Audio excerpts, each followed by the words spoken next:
tell us a little bit how you came to burnout coaching, would you please? Sure. So I'm an emergency room physician by training. That's like what I've been doing for a long time. And then the pandemic happened, and I really leaned into. I had personally gotten coaching after having a very bad head trauma, which is the anniversary of that is actually tomorrow will be the 13-year anniversary of said accident. It happened the day after my wedding. I got married on Valentine's Day in India. Had a really bad head trauma the day after our wedding at the Taj Mahal.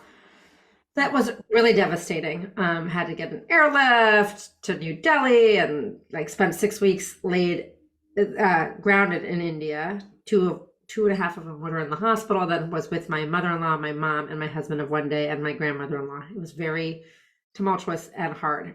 And so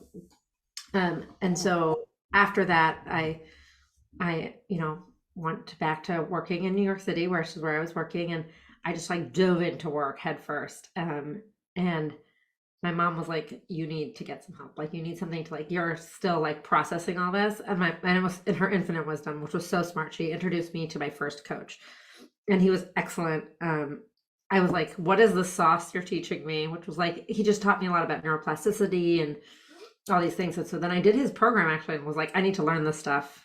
But I did his program to like become a healer is what they called it in his program. I did that the first year I finished residency as a physician, and I was like, this is great, but I just became a doctor and I like want to do my doctor stuff. I'm going to come back to this. And then when the pandemic happened, I leaned into a lot of those skills that I had learned, and I like provided them for my group of physicians, and ended up winning like an award for wellness, like nationally and within our group, and did a lot of that stuff. And I was like, oh, I want to do more of this for more physicians, because burnout in physicians is like a really big problem. And obviously there's systemic issues that are not in our control, but there are things that are in our own control. And so kind of teaching physicians about that was sort of where it started. And then now it's kind of expanded to just helping people have a strategic plan for their lives. But a lot of that involves recovering from their burnout. And I really believe that we all oscillate between burnout and engagement. I think sometimes we're fully burned out, but I think even when you're in a healthy, happy space, like sometimes you get lean towards burnout, and then you got to bring yourself back to engagement and just sort of noticing that shift. So I think about that a lot. Wow, that's quite the background. How's your head now? Good? Good. Very little residual trauma. I get vertigo very rarely, which is very lucky given the extent of injury I had. I think the body's so amazing at recovering sometimes. Yeah. And you have to give it space to recover. Absolutely. And I've had a similar experience in my burnout history as well, with various incidents. But it's interesting hearing you talking about burnout in physicians. That's what I do a lot of work there as well. And I think it's such a critical area for us to be able to support the people who are supporting us. Yeah. Anyway, let's come on to, so do you have any specific coaching tip that you use in your practice that you can share with our group? Yeah, one of the things I help a lot with people when I think about burnout is sort of thinking about our energy in our life and how we're spending that energy. And sometimes, I work with a lot of women physicians as well, and I've worked with women entrepreneurs, physicians, all kinds of. And one of the challenges of that leads to burnout is that it's not just work. It's like work, home life, all these things. And recognizing that taking the investment to operationalize some of the things that you have to do every day in your life, taking the time, which takes a longer time on the in the front end to operationalize some of those systems in your life, can really decrease your burnout because it frees up your time. And so I spend a lot of time with my clients teaching them that too, about, and part of that comes from my professional training too. I was an operations person in the emergency room for a long time. And if you could imagine, like if every single heart attack or stroke comes in, it was like, what do we do now? Like, where do we start? But we sort of are, certain things are protocolized or operationalized. So like if someone has a stroke, we call a code stroke. That is a communication that goes electronically to the radiologist, the neuropsychiatrist, the neurologist, the stroke neurologist, the CAT scan tech who actually has to make sure the CAT scan's ready.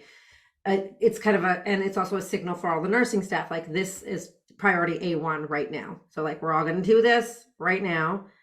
And it takes away the cognitive load of having to figure out how to do all those steps one at a time. And we can do that in a much smaller way in our lives too. So a lot of times when people are very burned out, it's like they're so busy working in their life that they don't work on their life at all, and think about how can we make it a little bit easier. So that's actually a very practical way I help a lot of my clients. I love that comparison about somebody having a heart problems in the ER. I remember I was in the ER. It's got to have been at least a dozen people around me in the theater. It was complex business. Yeah, it is complex business, but our lives are complex business. Like, even it's so funny. Like, I had a play date with my kids' friends, and the two dads. One of them's a stay-at-home dad. He was over, and he's like, "I just wish I could send my kids with rice to school for lunch, because that's all they eat." Because we were eating rice with chicken at the time, and I was like, "You can. I send my kids every day with rice." And he's like, "How?" And I was like, "Let me show you my system." And then I told him, we always put the food in this container. Whoever's there in the morning knows that this container gets microwaved. Like, it's just like teaching you, you can do these things. You just have to figure out how to do them. And he was like, "So that's what you do every week?" And I was like, "Yeah." So every morning, it's exact same thing we're doing. And there's no thinking in the morning. It's just like, this is what we do in the morning. There is zero thinking. There's no fighting about it. There's no figuring it out in the morning. And he was like, "Oh." And I was like, "Yeah." So our lives our lives have a lot of little tasks like that. And if you can operationalize some of them, it can really make it a lot easier for you to open up your brain space for the other things that you want to spend your brain space doing. And for me, that's playing tennis. That's like what I want to spend all my brain space doing. Tennis, eh? So it's all about really streamlining a lot of everyday, very complicated procedures. Or just streamlining the procedures that just take up your brain space that you're like tired of using your brain space for, I would imagine you're incredibly qualified to do that kind of thing if you've been an ER doctor. Yeah. Are you still a doctor now? Or have you? Yes. I like being a doctor. So I'm still a doctor 2 days a week, and sometimes 3 if I choose to take on an extra shift. I don't know if I'll ever stop being a doctor. I really like my current situation. I like the patients I serve. It's like an awesome job. You go home feeling so rewarded at the end of the day, which is nice. But I think, to that point is but I also feel like I have a choice. Do you know what I mean? Like, I have a choice if I want to be a doctor or not. And I think a lot of physicians and a lot of people in certain jobs feel like they don't have a choice, that there's no other way. And I think that is an incredibly hard feeling to hold. And it's a feeling that doesn't feel very good. I feel like I could walk away and figure out something else for myself to, I could just lean fully into coaching if I so chose to. And that's a really powerful space to choose from. Yeah, and I think it's important to emphasize that once you banish the burnout, it's completely on the table to fall back in love with your original passion for your job, whether it's as a physician or elsewhere. So that's one of the markers for me of coming out of burnout, is the passion comes back. Yeah, totally. Anyway, I know you wanted to talk about ChatGPT originally. So what have you got for us there? So ChatGPT is one of my little operational secrets. And what's interesting is, since I have started talking about it, ChatGPT has already evolved. So now they have a fee. So before, they were completely free for everybody. And still there is a free option. But if you want to upgrade to the fast access option, it's $20 a month. As I understand it, the options in both are the same, but the access is different. So when we were first starting to use it, it was free for everybody. And sometimes you go on and it's like, it's too busy, it won't let you in right now. And then you'd have to refresh a million times, and then finally it would let you in. I guess now it gives priority access to those people who have a subscription and I think that subscription is about $20 a month.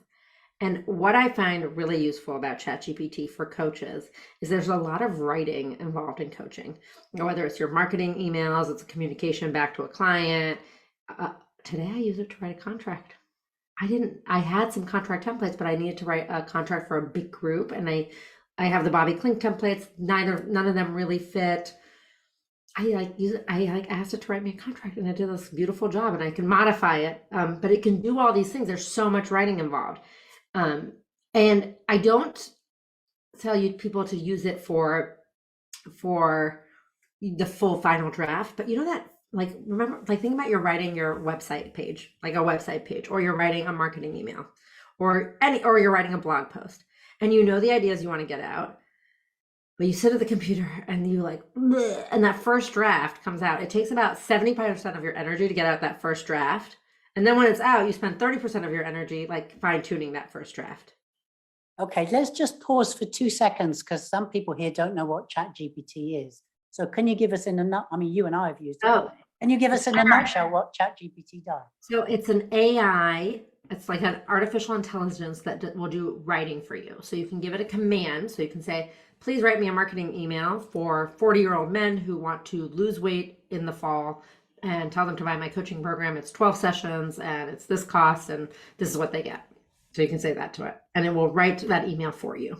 Or you can say, write a blog post that is about whatever. Or give me the top 5 tips for banishing burnout.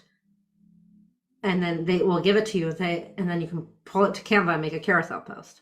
Now, but what I think about for when I think about, like, I like my own voice, but when you sit down to do that writing, when you're spending your entire energy on activating yourself to be able to sit and do the writing, and then you spend 70% of it on that first draft, which is normally your B- kind of rough first draft, and then you spend 30% of your energy editing it and making it better. But what if you just put in a prompt, which takes about 10% of your energy, you get that shitty first draft from ChatGPT, and then you spend that 90% of energy you have left editing it and making it better. And I feel like it's kind of like if you have a coaching friend who sends you their copy and they're like, can you edit this for me? You're like, yeah, this is good, but do this. It's like so much easier to edit something and to make it better than it is to write de novo. You can also write something and put it into ChatGPT and make it edit it for you, or make it like you can write like a blog post and you can say, make this more engaging, make this more funny, make this whatever. You can tell it to do anything that you want. It's just this super powerful, easy tool. And it takes off that, like, all that work that we do trying to figure out how to do all that ourselves. And the thing I find quite amazing about it that I read last week is it's able to pass medical exams. Mm-hmm. And it passed Crazy, an MBA exam at Wharton. An MBA exam at Wharton. Like, that is the top business school in the country, in the US anyways. It is crazy. I mean, and even this like contract was like really well written. It's like, oh wow, that was like really awesome. It's just such a good tool. And it's also really good for like those awkward. I often feel like there's sometimes you get an email and you want to write back something and you just, like, something bad happened to a client or something, and you just like want the right words and they're hard to get to. You can use that to help you generate the words. It doesn't, you don't have to use those exact words, but it helps you generate what it is you're going for. Or if you're working with somebody who's like, kind of the relationship might be tense a little bit because they're under delivering, it helps you make it, you can use it to word those kinds of emails. So I find it incredibly useful. Yeah. Or like social media, you can use it to do your comments. Oh, I haven't used it that way. That's quite interesting. Yeah. Okay, super. Anything else you want to add today? We're kind of out of time. It's been super to listen to you about that. I know people. Oh, it's so nice to connect here with you guys in the community. Yeah, yeah. So, are you open to questions when people have had a little play with ChatGPT? Oh, sure. Send them my way. I'm not, I just want to tell everybody, I'm not a tech guru, but this is so easy to use. Like, don't tell yourself it's hard. It's literally like Google. If you can use Google, you can use ChatGPT. That is my one thing I'll leave everybody with, because people feel overwhelmed. They think, oh, it's Facebook Reels. It's like Facebook ads. It's nothing like that. It's way easier.